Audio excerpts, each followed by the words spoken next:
Hello everyone. Welcome to my RK technical classes.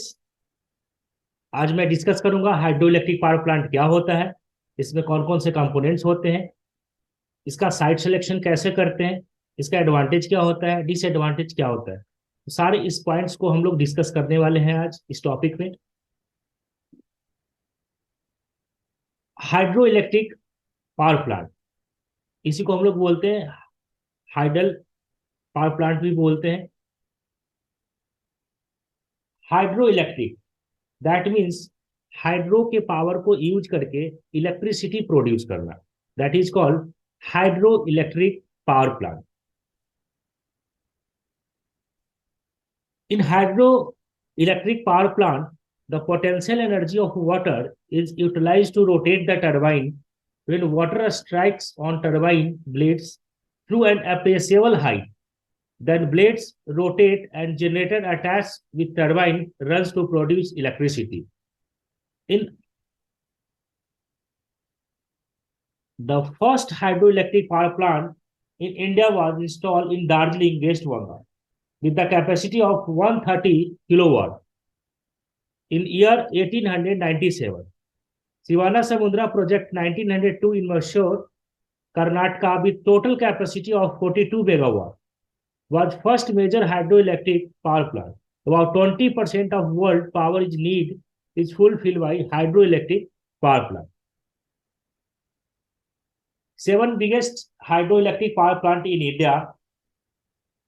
First है Tehri Hydro Power Complex with capacity of 2400 megawatt in Uttarakhand. Koyana Hydroelectric Project with the capacity of 1960 megawatt in Maharashtra. Sri Salam Dam with the capacity of 1670 megawatt in Andhra Pradesh. Nethwa Jakri Dam with capacity of 1530 megawatt in Himachal Pradesh.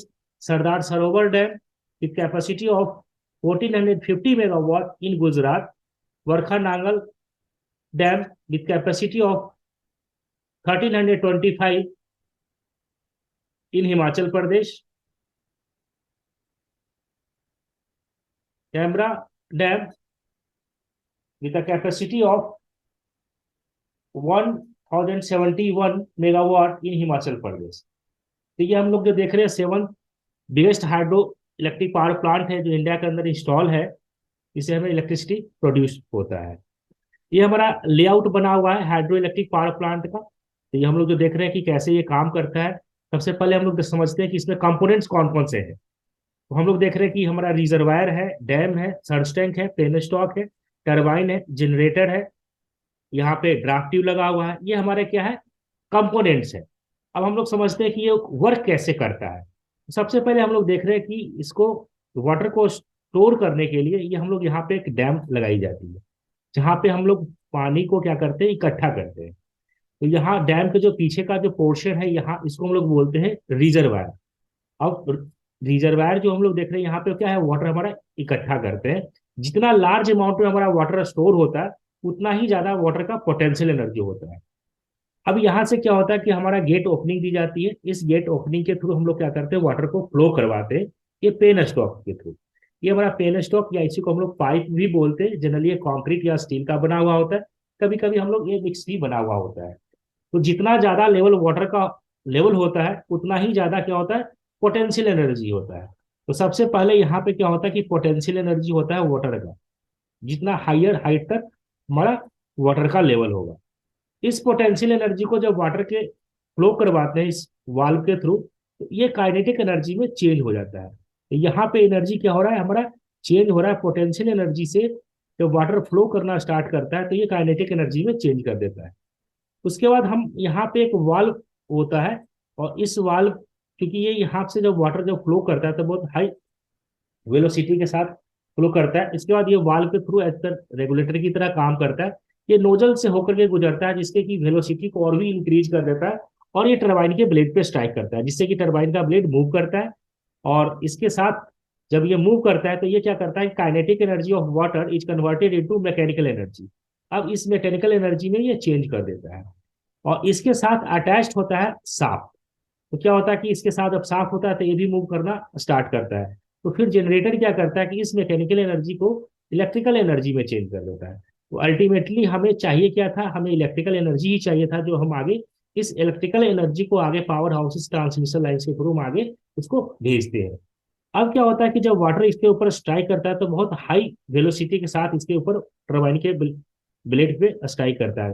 फिर ये क्या, इसको हम लोग बोलते हैं, ये diversion shape का होता है, इसको हम लोग बोलते हैं ड्राफ्टिव, इसको हम लोग बोलते हैं ड्राफ्टिव।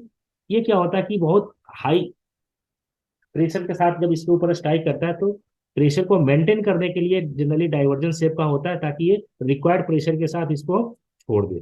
और जब ये वाटर नीचे जो इकट्ठा होता है इसको हम लोग बोलते हैं टेलरेस बोलते हैं, जहाँ पे हमारा वाटर इकट्ठा हो जाता है।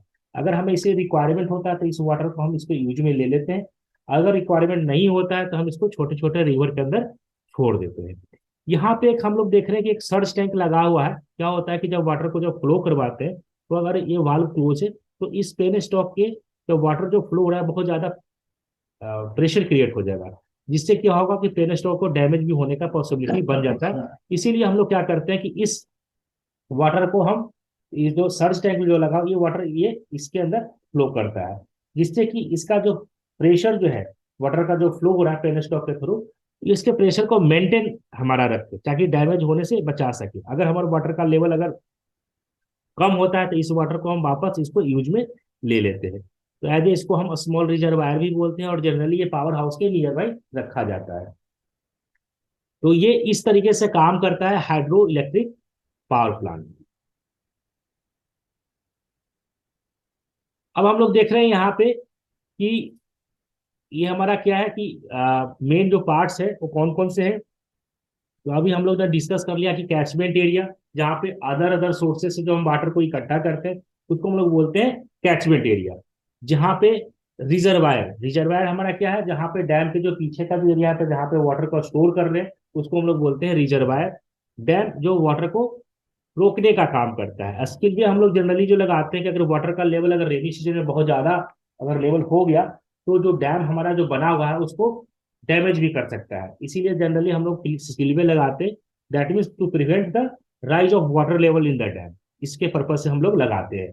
सर्च टैंक का हमारा क्या काम है, एज ए स्मॉल रिजर्वायर की तरह वर्क करता है, और जो हमारा पेन स्टॉक है उसको डैमेज होने से बचाने का काम करता है। ड्राफ्टिंग हम लोग क्या करते हैं कि टरबाइन के ब्लेड के ऊपर जब वाटर का फ्लो करवाते हैं तो ये बहुत ज्यादा प्रेशर होता है, तो प्रेशर को क्या करते हैं, है ना, वेलोसिटी बहुत ज्यादा होता है, तो उसको वेलोसिटी को तोड़ने का काम करते हैं ताकि हमारा वेलोसिटी एक रिक्वायर्ड प्रेशर के साथ ला करके उसको छोड़ दे। पेन स्टॉक, पेन स्टॉक के थ्रू हम लोग क्या करते हैं, वाटर को फ्लो करवाते हैं। पावर हाउसेस क्या है, यहाँ पे हम इलेक्ट्रिसिटी जब प्रोड्यूस हो जाता है तो पावर हाउसेस में हम इसको भेजते हैं। अब हम लोग देख रहे हैं कि साइट का जो सिलेक्शन करते हैं वो कैसे करते हैं hydro electric power plant. First point है अवेलेबिलिटी ऑफ वाटर। हम लोग ये ध्यान में रखते हैं कि वाटर का अवेलेबिलिटी होना जरूरी है, क्योंकि अगर वाटर नहीं होगा तो हमें इलेक्ट्रिसिटी प्रोड्यूस नहीं हो पाएगा। नेक्स्ट है स्टोरेज ऑफ वाटर, वाटर का जो स्टोर करने का कैपेसिटी कितना है, ये भी हमें इस पॉइंट्स को ध्यान में रखते हैं। अवेलेबिलिटी ऑफ वाटर है, ये भी ध्यान में रखना है, जो वाटर का जो स्टोरेज तो है लेकिन वो वाटर का लेवल कितना है। अगर जितना ही ज्यादा वाटर का लेवल होगा उतना ही ज्यादा वाटर का हमारा पोटेंशियल एनर्जी होगा, और जितना ज्यादा पोटेंशियल एनर्जी होगा तो वाटर को हम फ्लो करवाएंगे पेन स्टॉक के थ्रू, उतना ही हमारा क्या होगा, हाई वेलोसिटी के साथ वाटर फ्लो करेगा। नेक्स्ट पॉइंट है distance from load centre. Distance from load centre कहने का मेरा मतलब ये है कि अगर प्लांट को जहाँ पे भी इंस्टॉल करते हैं तो हमारा जो कंज्यूमर होता है, तो हम लोग इस पॉइंट को ध्यान में रखते हैं कि हमारा जो प्लांट जो लगा रहे हैं और कंज्यूमर का जो डिस्टेंस है, हमारा जो लोड जो होना चाहिए वो सेंटर में ही होना चाहिए, नहीं तो हमारा ट्रांसमिशन लाइन का कॉस्ट जो है यहाँ पे इंक्रीज हो जाता है। तो इस पॉइंट्स को भी हम लोग ध्यान में रखते हैं। एसेसिबिलिटी ऑफ साइट, साइट जो हम सिलेक्शन करेंगे तो हम ये भी ध्यान में रखेंगे कि हमारा जो साइट का जो सिलेक्शन कर रहे हैं वो कैसा है, वहाँ पे लैंड कैसा है, जो भी है, तो ये चीज भी पॉइंट्स हम लोग ध्यान में रखते हैं। पॉल्यूशन ऑफ वाटर रिसोर्सेज, पानी जो होना चाहिए वो साफ होना चाहिए, गंदगी नहीं होना चाहिए। Large catchment area, other other sources से जो होना चाहिए हमारा वाटर यहाँ पे इकट्ठा होगा, तो जितना ज्यादा कैचमेंट एरिया होगा लार्ज होगा उतना ही वाटर का रिसोर्सेज भी जो होगा वो ज्यादा होगा, तो हमारा रिजर्वायर के अंदर पानी जो है इकट्ठा होगा। अवेलेबिलिटी ऑफ लैंड, लैंड जो होना चाहिए हमारा चीप होना चाहिए, रॉकी होना चाहिए। तो ये सारे पॉइंट्स हम लोग ध्यान में रखते हैं जब इस प्लांट को इंस्टॉल करते हैं। तो नेक्स्ट है हमारा advantage of hydro electric power plant. Water is available in abundant, no fuel is required. सबसे फर्स्ट पॉइंट है कि हमारा ये पॉल्यूशन फ्री है, यहाँ पे कोई हमें फ्यूल का कोई रिक्वायरमेंट नहीं होता है। ठीक है। Running cost of hydro electric power plant is low. Running cost इस प्लांट का बहुत कम है, लेकिन इंस्टॉलेशन कॉस्ट ज्यादा है, तो ये पॉइंट डिसएडवांटेज है। Water is a renewable sources energy, ये हमारा रिन्यूएबल सोर्स एनर्जी है। मेंटेनेंस एंड ऑपरेशन चार्जेस बहुत कम होता है। इफिशियंसी जो है इस प्लांट का कोई एज के साथ चेंज नहीं करता है। अगर ऐसा नहीं कि 10 साल हो गए इस प्लांट का तो इसका इफिशियंसी कम होगा, ऐसा कुछ भी नहीं होता है। It does not produce any harmful gas, कोई हार्मफुल गैस प्रोड्यूस नहीं करता है। सिंपल एंड इकोनॉमिकल ऑपरेशन होता है, ये कोई स्किल वर्कर का रिक्वायरमेंट नहीं होता है ज्यादा, कोई मैन पावर का ज्यादा रिक्वायरमेंट नहीं होता है। तो ये सारे जो पॉइंट्स है वो क्या है, हमारा एडवांटेज है। Disadvantage of hydro electric power plant, first है कि इंस्टॉलेशन कॉस्ट इस प्लांट का बहुत ज्यादा होता है, और इस प्लांट को इंस्टॉल करने में भी अप्रॉक्स 10 to 15 ईयर्स लगता है, तो ये पॉइंट्स भी क्या है हमारा डिसएडवांटेज है। Large catchment area is needed to store the water, ज्यादा कैचमेंट एरिया हमें चाहता है, रिक्वायरमेंट होता है वाटर को स्टोर करने के लिए। नेक्स्ट हमारा generation of power is directly dependent on availability of water, अगर वाटर का अवेलेबिलिटी होगा तभी हमारा इलेक्ट्रिसिटी प्रोड्यूस होगा, तो ये भी इसका क्या है डिसएडवांटेज पॉइंट्स हो गया। नेक्स्ट है हमारा कि since they are located far away from the load centre, the cost of transmission lines and transmission losses will be more. अगर हमारा कंज्यूमर का डिमांड है जहाँ पे हमें इलेक्ट्रिसिटी चाहिए, अगर ये प्लांट काफी डिस्टेंस पे है तो उस कंडीशन में भी हमारा ट्रांसमिशन लाइन का कॉस्ट इंक्रीज कर जाता है। ठीक है। तो ये भी इस पॉइंट से हमारा क्या है डिसएडवांटेज है। तो ये हम लोग जो देख रहे हैं 5 हमारा डिसएडवांटेज पॉइंट्स है, तो इसके अंदर हमें ध्यान में रखना जरूरी होता है। Thank you.